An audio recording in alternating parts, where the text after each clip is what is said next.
Hello दोस्तों, आप सभी का अपने इस YouTube चैनल में स्वागत है।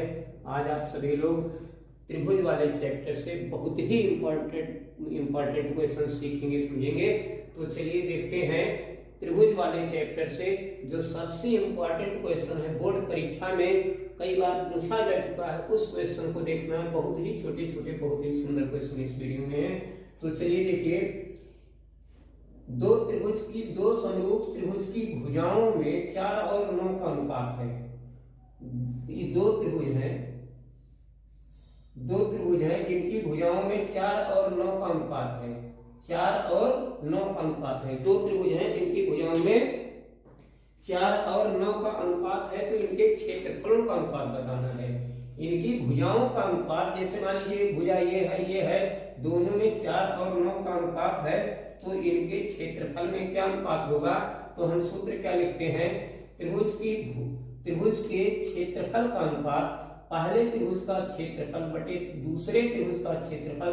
तो यहां से हम लिखते हैं पहले त्रिभुज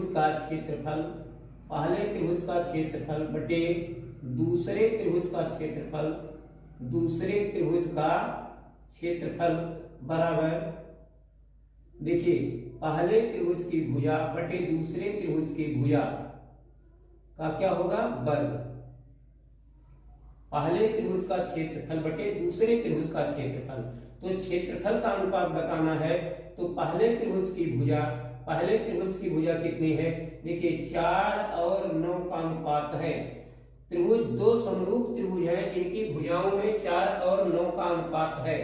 तो यहां से देख लेते हैं, जैसे एक त्रिभुज ये है और एक त्रिभुज ये है, इनकी भुजाओं में 4 और 9 का अनुपात है। जैसे मान लीजिए यहाँ AB है, यहाँ PQ है, तो इन दोनों में 4 और 9 का अनुपात है। तो इनके क्षेत्रफल का अनुपात कितना होगा? तो पहले त्रिभुज का क्षेत्रफल बटे दूसरे त्रिभुज का क्षेत्रफल बराबर पहले त्रिभुज की भुजा का वर्ग बटे दूसरे त्रिभुज की भुजा का वर्ग। तो यहाँ कितना हो जाएगा? 4 का वर्ग, और यहाँ कितना हो जाएगा? 9 का वर्ग। तो ये आपका कितना हो जाएगा? 4 का 16 हो जाएगा, 9 का 81 हो जाएगा। तो इनके क्षेत्रफल का अनुपात कितना हो जाएगा? क्षेत्रफल में अनुपात हो जाएगा 16 और 81 का अनुपात हो जाएगा। क्षेत्रफल का अनुपात ये हो जाएगा। चलिए अगला क्वेश्चन देखते हैं। तो ये आपका पहला क्वेश्चन था, बहुत ही अच्छा, बहुत ही सुंदर क्वेश्चन था। तो दूसरा क्वेश्चन देखते हैं। दो त्रिभुज की ऊंचाइयों में, ये दो त्रिभुज है, इनकी ऊंचाइयों में 3 और 4 का अनुपात है। इसकी ऊंचाई 3, इसकी ऊंचाई 4, इनकी ऊंचाइयों में 3 और 4 का अनुपात है। दो त्रिभुज है जिनकी ऊंचाइयों में 3 और 4 का अनुपात है। तो हमको क्या करना है? फिर यही सूत्र लिखना है, पहले त्रिभुज का क्षेत्रफल बटे दूसरे त्रिभुज का क्षेत्रफल। यहाँ पर हमको क्या लिखना है? पहले त्रिभुज की ऊंचाई, यहाँ ऊंचाइयों में अनुपात दिया है। तो पहले त्रिभुज की ऊंचाई h1 का वर्ग, दूसरे त्रिभुज की ऊंचाई h2 का वर्ग। तो यहाँ कितना है? 3 और इनकी ऊंचाइयों में 3 और 4 का अनुपात है। इनकी ऊंचाइयों में 3 और 4 का अनुपात है। तो 3 का वर्ग बटे 4 का वर्ग। तो कितना हो जाएगा? 16 बटे, ये 9 बटे 16। तो यहाँ पर हो जाएगा 9 बटे 16, यानी कि 9:16। तो इनके क्षेत्रफलों का अनुपात कितना हो जाएगा? 9 और 16 का अनुपात हो जाएगा। पहले त्रिभुज का क्षेत्रफल बटे दूसरे त्रिभुज का क्षेत्रफल बराबर पहले त्रिभुज की ऊंचाई का वर्ग बटे दूसरे त्रिभुज की ऊंचाई का वर्ग। यानी ऊंचाइयों के अनुपात का वर्ग आप ऐसे लिख सकते हैं, h1/h2 का स्क्वायर, इनकी ऊंचाइयों का वर्ग। तो दोनों की ऊंचाइयों का वर्ग आप ऐसे कर सकते हैं, दोनों त्रिभुज की ऊंचाइयों का वर्ग। तो इस प्रकार से अगर भुजा दिया है तो भुजा का भी वर्ग करना है, ऊंचाई दिया है तो ऊंचाई का वर्ग करना है। तो चलिए अगला क्वेश्चन देखते हैं। अगले क्वेश्चन में क्या दिया गया है? अगला क्वेश्चन क्या है? तीसरा क्वेश्चन देखिए, दो त्रिभुज के क्षेत्रफल का अनुपात दिया है।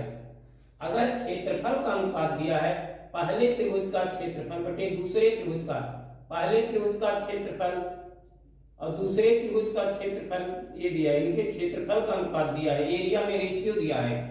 तो इनकी भुजाओं का अनुपात बताना है। दो समरूप त्रिभुज के क्षेत्रफल का अनुपात दिया है, तो इनके भुजाओं में अनुपात बताना है। तो चलिए देखते हैं, पहले त्रिभुज का क्षेत्रफल कितना है, दूसरे त्रिभुज का क्षेत्रफल, ये किसके बराबर होगा। यहां ऐसे लिख दीजिए, भुजाओं में देखिए, पहले त्रिभुज की भुजा, पहले त्रिभुज की भुजा का वर्ग बटे दूसरे त्रिभुज की भुजा का वर्ग, ये होगा। तो पहले त्रिभुज का क्षेत्रफल 169, दूसरे त्रिभुज का क्षेत्रफल 225। तो यहाँ पर देखिए भुजा का स्क्वायर और यहाँ पर भुजा का स्क्वायर, तो ये कितना हो रहा है आपका, ये किसका स्क्वायर है, ये आपका 169 13 का स्क्वायर है, और ये किसका स्क्वायर है, 15 का। तो यहां से देखिए इसका स्क्वायर कर देते हैं, या ऐसे कर लीजिए आप, अलग अलग दोनों का स्क्वायर कर दीजिए, 13 का स्क्वायर 15 का स्क्वायर, और यहाँ पर कितना दिया है, भुजा का स्क्वायर। तो यहाँ से दोनों का स्क्वायर हटा देते हैं, तो 13 अपॉन कितना हो जाएगा, 15, या और यहाँ हो जाएगा दोनों त्रिभुज की भुजाओं में अनुपात, दोनों त्रिभुज की भुजाओं में अनुपात। तो कितना आ जाएगा, त्रिभुज की भुजाओं में जो अनुपात आएगा 13:15 का आएगा। तो यहाँ पर देखिए, पहले त्रिभुज का क्षेत्रफल बटे दूसरे त्रिभुज का क्षेत्रफल, पहले त्रिभुज की भुजा का वर्ग बटे दूसरे त्रिभुज की भुजा का वर्ग, यानी दो त्रिभुजों के क्षेत्रफलों का अनुपात भुजाओं के वर्गों के अनुपात में होता है। तो आप ऐसे लिख सकते हैं, पहले त्रिभुज के क्षेत्रफल का अनुपात दूसरे त्रिभुज के क्षेत्रफल का अनुपात, और इनके भुजा का वर्ग, या भुजाओं के अनुपात का वर्ग, भुजाओं में जो अनुपात होगा उसका वर्ग, ऐसे लिख सकते हैं। तो इस प्रकार से आपको क्या करना है, क्षेत्रफल दिया है तो भुजा का स्क्वायर कर देंगे, इधर का स्क्वायर कर सकते हैं, आप ऐसे भी कर सकते हैं, दोनों पर स्क्वायर है तो इसका होल स्क्वायर, यहाँ स्क्वायर है तो होल स्क्वायर, दोनों का स्क्वायर हटा दीजिए, 13/15 का स्क्वायर यहाँ आ जाएगा। चलिए अगला क्वेश्चन देखते हैं। अगला क्वेश्चन क्या है, दो त्रिभुज की भुजाएं, दो त्रिभुज समरूप हैं, त्रिभुज ABC और त्रिभुज PQR, दो समरूप त्रिभुज हैं, जिसमें AB का मान दिया गया है 1.4 और PQ का मान दिया गया है 1.6। तो इनके क्षेत्रफल का अनुपात बताना है। क्षेत्रफल में क्या अनुपात होगा, तो त्रिभुज के क्षेत्रफल का अनुपात। तो देखिए, पहले त्रिभुज का क्षेत्रफल बटे दूसरे त्रिभुज का क्षेत्रफल, जैसे यहाँ लिखे हैं, पहले त्रिभुज का क्षेत्रफल बटे दूसरे त्रिभुज का क्षेत्रफल, इसी में रखना है, पहले त्रिभुज का क्षेत्रफल बटे दूसरे त्रिभुज का क्षेत्रफल, पहले त्रिभुज की भुजा, देखिए त्रिभुज ABC,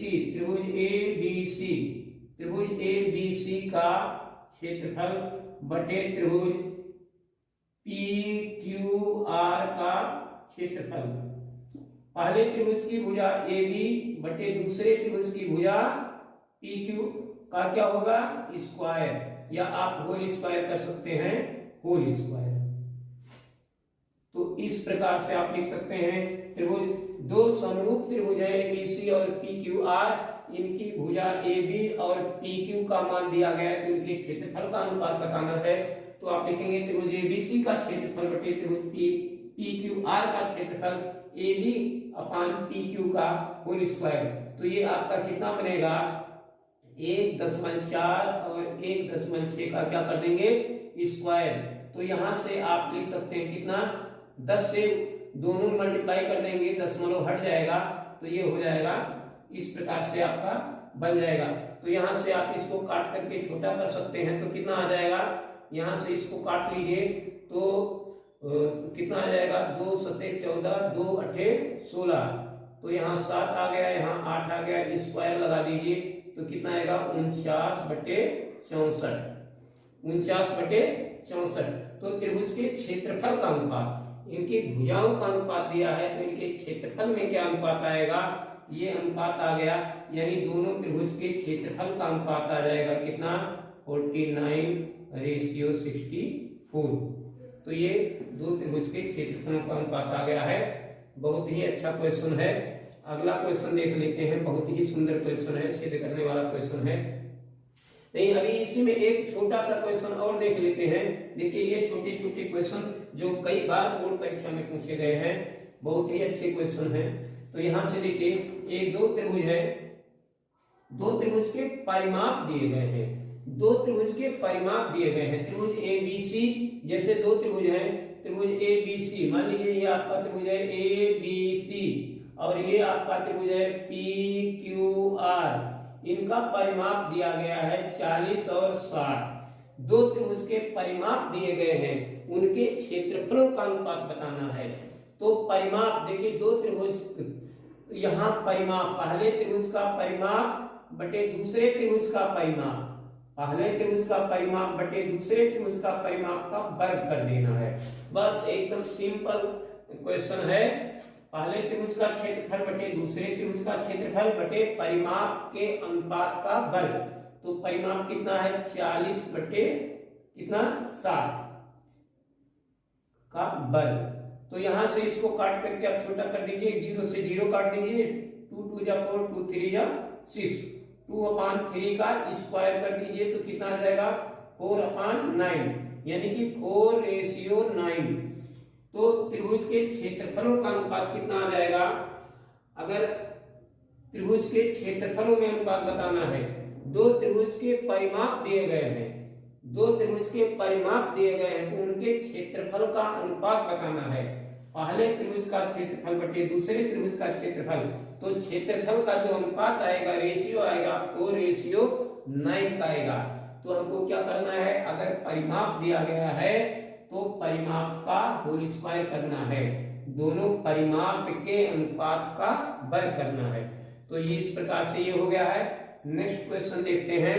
एक त्रिभुज इस प्रकार है जिसका कोण C समकोण है, जिसका कोण C समकोण है और ये त्रिभुज समद्विबाहु है, समकोण भी है और समद्विबाहु भी है, लेकिन कोण C समकोण है तो समद्विबाहु है तो दो भुजा क्या होगी, बराबर होगी, दो भुजा बराबर होगी।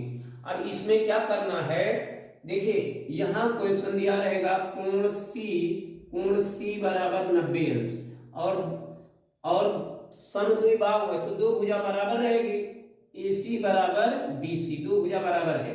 अब हमको सिद्ध करना है AB square equal to 2AC square.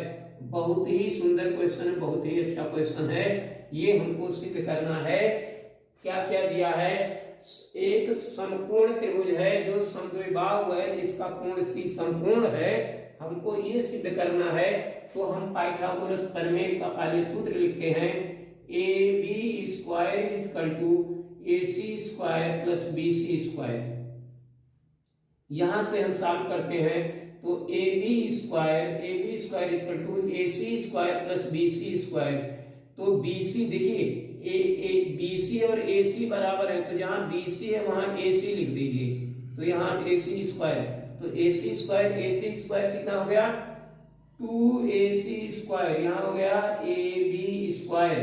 अब यहां से देखिए ये आपका सिद्ध हो गया, AB square equal to 2AC square. बहुत ही छोटा, बहुत ही सुंदर, बहुत ही इंपॉर्टेंट क्वेश्चन है। तो इस प्रकार इस वीडियो में जो भी आप छोटा छोटा क्वेश्चन देखे हैं वो जरूर बोर्ड परीक्षा में पूछे जाते हैं। तो ये वीडियो बहुत ही इंपॉर्टेंट है, तो इस वीडियो को आप देखते रहिए, मुस्कुराते रहिए, खुश रहिए, मस्त रहिए, कमेंट करते रहिए।